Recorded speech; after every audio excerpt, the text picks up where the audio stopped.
आपको ही पता था कि इस बार टिकट सत्यवान शेरा को हो सकता है, पर अपनी दबंगी से, बाहुबली से किशन लाल पवार टिकट लेके आए और एक कार्यकर्ता ने आज तक मेमोरी का फार्म नहीं भरा और वो 9 चुनाव लड़ रहे हैं। ये बड़ा दुखद है। एक कार्यकर्ता की हत्या है, कार्यकर्ता का अनदेखी। भाई ऑलराउंडर मीडिया देखने वाले सारे दर्शकों ने राम राम भी। मैं थारा हरियाणा पत्रकार मास्टर संदीप पांचल। जैसे ही चुनाव की तारीख ऐलान हो रही है, लगातार भाई अलग अलग नेता अलग अलग मुद्दे उठा कर रहे हैं और काफी सारे नेता ऐसे हैं जो कि बीजेपी से पार्टी से बागी भी हो चुके हैं और टिकट न मिलने से कहीं ना कहीं नाराजगी है। तो फिलहाल हमारे साथ मौजूद हैं सत्यवान शेरा जी, जो कि बीजेपी के बहुत बड़े कार्यकर्ता रहे हैं। काफी साल इन्होंने मेहनत करी है भाई और कहीं ना कहीं आज इनको लास्ट मौका था की बार विधानसभा सराना में, वो कहीं ना कहीं चूक गया। आखिर क्या कुछ और प्रेस कॉन्फ्रेंस आज इन्होंने रखी थी पानीपत में, क्या कुछ मुद्दे थे? नमस्कार जी। नमस्कार जी। कोई मुद्दा नहीं है। सराना विधानसभा का चुनाव हम आजाद चुनाव लड़ेंगे। पार्टी ने अनदेखी करी है और लगातार एक व्यक्ति को 8वां चुनाव लड़ने का मौका, और एक चुनाव वो ऑलरेडी लड़े जीते हुए हैं। राज्यसभा के सांसद है किशन लाल पवार जी। एक आदमी 9 चुनाव लड़ रहा है और पार्टी के आदमी को एक भी मौका नहीं। ये हरियाणा में अभी परसिमन होना है 2026 में, उसमें 90 से 113 सीट होंगी। कार्यकर्ता 25-26 साल एक विधानसभा में काम करे, फिर दूसरी में करे, फिर उम्र हो जाए तो घर बैठे। मैं ये कहता हूँ कृष्णलाल पवार जी को आज टिकट देनी चाहिए थी, ना कि लेनी चाहिए थी। संगठन के और बहुत कार्यकर्ता टिकट की मांग कर रहे थे, मेरे में सहमति ना होती, किसी और साथी को देते, वो उनका भड़कपन था। आजाद उम्मीदवार की आप कह रहे हो तैयारी करेंगे, तैयारी आजाद की तो काफी सालों से करनी पड़ती है। लगातार हल्के में एक अभिनेता है 18 साल से, वो भी कह रहे मैं आजाद चुनाव लड़ूंगा। राकेश की बात कर ले, काफी सारी मेहनत लगती है, कैसे कर पाओगे एकदम इतना जल्दी? संदीप जी, ऐसा है कि जो पार्टी है वो भगवान द्वारा नहीं बनाई गई है, वो जनता द्वारा बनाई हुई। जब जनता का मन बनता है तो किसी भी पार्टी को समर्थन देकर सरकार बना दी जाती है, विधायक बना दिया जाता है। और मैं लगातार से इस हरियाणा विधानसभा में काम कर रहा हूँ, संगठन का काम कर रहा हूँ। हर व्यक्ति जानता है, हमने संवैधानिक पद पर रहते हुए जिला परिषद की चेयरमैन रही हमारी श्रीमती जी, हमने हर गांव में विकास किया। और कुछ ना करे हो, मैं आपके चैनल के माध्यम से कहूंगा, सत्यवान शेरा ने हर जोड़ पे लो के और इसके सीमेंट के बेंच दरवा रखे कि बांडे सर अगर एक कील भी आ जाए तो बहुत हुआ है। तो हर जनता को ये विश्वास है कि सत्यवान। लगातार आपने जो कार्यकर्ता लगातार बीजेपी की मेहनत करे, बीजेपी के कार्यकर्ता बनाया आपने, लगातार कुछ भी सभा लगा लो या कोई भी आपने चेयरमैन नहीं भी है, बीजेपी उससे करी है। तो क्या लगता है इस तरीके से आपको एकदम नकार दिया लगातार? और 2014 का इलेक्शन 2019 में, उसमें भी आपको मौका नहीं मिला। लास्ट तो आपकी बार था, क्या उस बीच आपने कोई आवाज नहीं उठाई? देखिए, ऐसा है, आज आवाज उठाने के लिए ही आप लोगों को बुलाया है कि मैं निर्दलीय चुनाव लड़ूंगा और जनता को विश्वास करता हूँ, जनता मेरे साथ है। क्या आपकी बार लगता था भैया सत्यवान शेरा की टिकट फाइनल है? क्योंकि सर्वे की बात भी आप करें तो आप सर्वे करवा रखे थे। आप एंकर हैं एक चैनल के, और आपको ही पता था कि इस बार टिकट सत्यवान शेरा को हो सकता है, पर अपनी दबंगी से, बाहुबली से किशन लाल पवार टिकट लेके आए और एक कार्यकर्ता ने आज तक मेमोरी का फार्म नहीं भरा और वो 9 चुनाव लड़ रहे हैं। ये बड़ा दुखद है। एक कार्यकर्ता की हत्या है, कार्यकर्ता का अनदेखी की जा रही है। देखो, जिला अध्यक्ष का भी कहीं ना कहीं बहुत सारे अहम रोल होते हैं पार्टी की में टिकट लाने का। क्या आपकी कहीं कुछ बात नहीं थी भाई?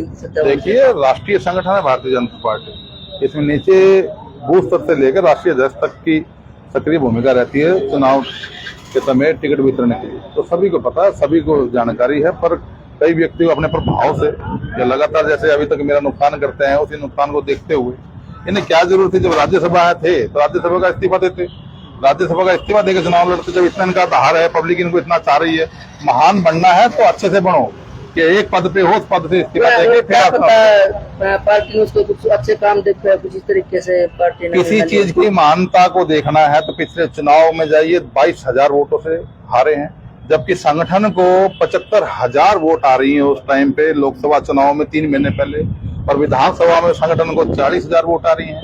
35,000 वोटों का नुकसान। इतना कितना उन्होंने काम कर रखा है, इतनी कितनी लोकप्रियता है कि जमान जब तोते बच्चे अगर समाज साथ ना देता तो। जैसे उनको टिकट फाइनल हुई तो आपके पास कॉल करा उन्होंने, हम भी वहीं बैठे थे कि भाई बताए कि अभी मैं चुनाव लड़ रहा हूँ और आप मेरे साथ मिलकर। कितना समय था जब आप वहाँ बैठे थे जब उनको? 10 से तो ऐसा सुनिए मेरी बात, उन्होंने अपने फोन से कोई कॉल नहीं की।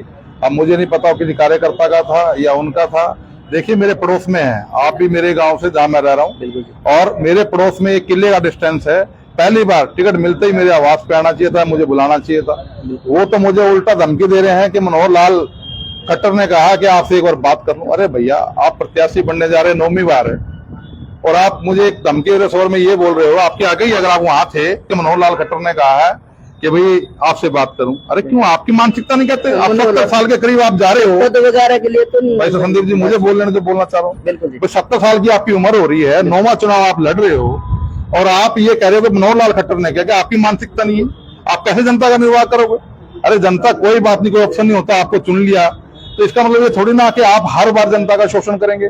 इस बार जनता इस हल्के की शोषण में नहीं आएगी और अपना निष्पक्ष निर्णय लेके सत्यवान शेरा को बनाएगी, ऐसा आपके सामने नजर आ रहा होगा। 2019 वाला चुनाव से वही कंडीशन दोबारा फिर देखिए, मुझे किसी की कोई कंडीशन से मतलब नहीं है। मैं अगर विधानसभा चुनाव लड़ूंगा तो अपने लिए लड़ूंगा, ना तो मैं कृष्णलाल पवार को हरा रहा हूँ, ना मैं बलबीर को हरा रहा हूँ। मैंने अपने लिए रणनीति बनानी है, अपना चुनाव जीतना है। अगर मैं इनकी उसमें खुरापात में रहूंगा तो मेरा तो हो गया काम। मुझे कोई नाराजगी नहीं, मेरे को आजाद रहेंगे अब की बार। मुझे नहीं पता कौन रहेगा, मैं चुनाव लड़ूंगा। अच्छा, आप चुनाव लड़ेंगे आजाद में? ये थोड़ा ना कि एक नाम को आप बार बार रिपीट कर रहे हैं, और भी बहुत से हो सकते हैं। पहले सर्वे करो। देखिए आपके चैनल से आप पहले एक तो सर्वे करिए कि कितने प्रत्याशी आ सकते हैं, फिर उनके हिसाब सभी का नाम लीजिए। 1-2 प्रत्याशियों का नहीं होता है। फिलहाल तक तो वही चल रहे हैं, मुझे नहीं, पार्टियों से चल रहे हैं, और 3 कैंडिडेट अभी तक चुनाव के मैदान में। ये तो चुनाव आयोग की जो वहाँ टीम बैठी ये बता सकती, मैं भी नहीं बता सकता, आप भी नहीं बता सकते। मैं चुनाव लड़ूंगा, आजाद लड़ूंगा। कौन लड़ रहा है मुझे इसकी जानकारी नहीं है। मुझे तो अपनी जानकारी है, टिकट से होता तो मैं चुनाव लड़ता, और टिकट नहीं है तो लास्ट मौका है। और जनता से मैं आग्रह करूंगा कि इस बार आप मुझे मौका दें। पार्टी या कोई बुलावा आया हो आपके पास? जैसे कोई मैसेज नहीं सर। तो फिलहाल चुनाव ही लड़ना है, आजाद ही लड़ना है। बिल्कुल चुनाव। तो जनता से क्या अपील करना चाहोगे सर? जनता से मैं अपील करूंगा कि मैं आप लोगों के साथ दुख सुख का साथी रहा हूं, आपका भाई। जाने अनजाने में बहुत सी गलतियां हो सकती हैं, पर आज विपरीत स्थितियों में मुझे आपकी जरूरत है। आप मेरी मदद करें। मैंने कभी संगठन से कोई बगावत नहीं की, कोई गद्दारी नहीं करी। मेरे साथ जितने अत्याचार हुए आप लोग साक्षी हैं कि 2014 से 2024 तक कि हम मेंबर का चुनाव लड़े तो अपनी पुत्र बधू को फॉर्म भराया, हम जिला परिषद का चुनाव चेयरमैन के लिए लड़े तो हमारे खिलाफ दबंग और प्लस हमारे मेंबरों को उठा लिया गया। 3 बार नो कॉन्फिडेंस लेके आए। ये सब आपके सामने हुआ है, आपके सामने सब कुछ होता आ रहा है, आपके साथ आपके सामने सारी प्रक्रिया है। आप लोगों ने देखा है, सत्यवान शेरा ने संगठन का साथ दिया है। आप विश्वास आप लोगों पे है। आप लोगों से हाथ जोड़ के विनती है कि एक मौका मुझे भी दें। ऐसा मैं आपसे विश्वास करता हूं कि आप लोग मेरी जरूर मदद करेंगे। नमस्कार। बिल्कुल जी। तो ये थे हमारे साथ सत्यवान शेरा जी, जिन्होंने आगाज ठोक दिया भाई इसराना विधानसभा से अब की बार क्या कुछ रहने वाला है, और आपका महल अब की बार कौन से इसराना विधानसभा से लगातार सरगर्मियां बढ़ रही हैं। तो कमेंट बॉक्स में अपनी राय जरूर करें। खबर पसंद आई तो खबर को लाइक और शेयर जरूर करें।